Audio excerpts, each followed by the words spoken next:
நம்ம மீனா அப்பத்தா சேனலுக்கு புதுசா வந்திருக்கவங்க சப்ஸ்கிரைப் பண்ணுங்க, பக்கத்துல இருக்க பெல் பட்டனை அழுத்துங்க. மீனா அப்பத்தா இன்னைக்கு வந்து இட்லி சாம்பார் செய்து காட்ட போறேன். 1 ஆளாக்கு சிறுபருப்பு எடுத்துக்கிடுவோம். எடுத்துட்டு கழுவிட்டு வேக போடுறோம். ஒரு சம தண்ணி ஊற்றி வேகட்டும், வெந்துகிட்டு இருக்கட்டும். அது வேகிறதுக்கு ஒரு 5 நிமிஷம் ஆகும். அப்ப அப்படி நம்ம என்ன பண்ணுவோம், அதுக்கு வந்து இப்போ தக்காளி கட் பண்ணி வச்சிருக்கோம். 3 தக்காளி, 2 பச்சை மிளகாய், ஒரு பெரிய வெங்காயம், ஒரு 4 வெள்ளைப்பூடு, கருவேப்பிலை, பெருங்காயம். இது வந்து இருக்கட்டும், வெந்துக்கிட்டே இருக்கட்டும். வேகும்போது இப்போ என்ன பண்ணலாம், இந்த ஸ்டேஜில் வந்து நம்ம கொஞ்சம் பெருங்காயம் போட்டுக்கலாம். ஒரு சிட்டி அளவுக்கு இந்த அளவுக்கு ஒரு பெருங்காயத்தூள் போட்டுக்கலாம். ஒரு 1/4 டீஸ்பூன். அதோட வேகட்டும், வேகட்டும். அதில் இன்னும் கொஞ்சம் மஞ்சத்தூள் வேற நான் போடுறேன். பருப்பு வந்து இப்போ வந்து நான் அரை வேக்காட்டுக்கு மேலே வெந்துருச்சு பற்றியா. வெந்துருச்ச உடனே இப்படி நசுக்கி பார்த்தா நல்லா தெரியுது. இந்த டயத்தில் வந்து நம்ம இது எல்லாத்தையும் சேர்த்துக்கிடலாம். இப்போ இதில் நேரவே சேர்த்துலாம், வதக்க வேணாம். வெங்காயம், பச்சை மிளகாய், வெள்ளைப்பூடு தட்டியும் போட்டுக்கிடலாம், இல்லை முழுசாவும் போட்டுக்கிடலாம். அதோட தக்காளியும் போட்டுக்கலாம். போட்டு இன்னும் தக்காளியும் போட்டுக்கலாம். போட்டுட்டு இதில் வந்து நம்ம அரைச்ச வீட்டு பொடி வந்து ஒரே 1 ஸ்பூன் போடணும். 1 ஸ்பூனு கொஞ்சம் அளவு போட்டு போட்டு எல்லாம் கலக்கி விடணும்.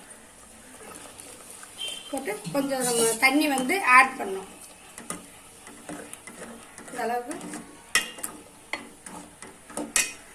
தண்ணி வந்து கொஞ்சம் ஊற்றணும், சாம்பார் கலக்கிற அளவுக்கு போட்டு இப்போ இதுக்கு வேணுன்ற அளவுக்கு நல்லா 2 கொதி நல்லா வரணும். இதுக்கு வேணுன்ற அளவுக்கு கல் உப்பு போடணும். கல் உப்பு வந்து இந்த அளவுக்கு கல் உப்பு போடுறோம். கல் உப்பு போட்டோமா, போட்டு நல்லா வேகட்டும்.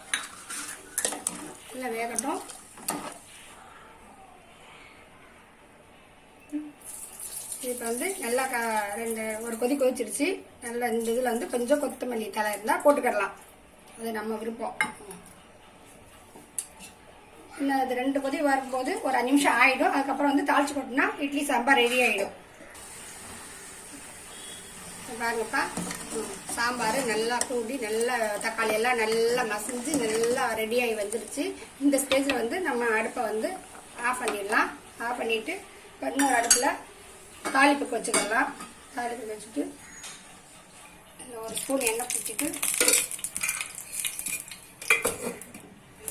கடுகு போடுறோம். 2 கடுகு போட்டு 2 ஜீரகம் போடுறோம்.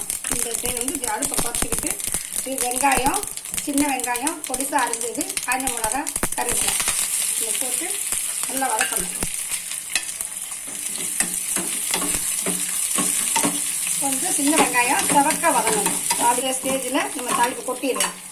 அடுப்பு ஆஃப் பண்ணிட்டு தாளிச்சு கொட்டோன்னே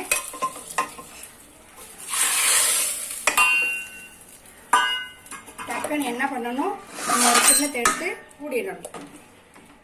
தாளிச்ச உடனே ஒரு டப்பா எடுத்து மூடிடணும்.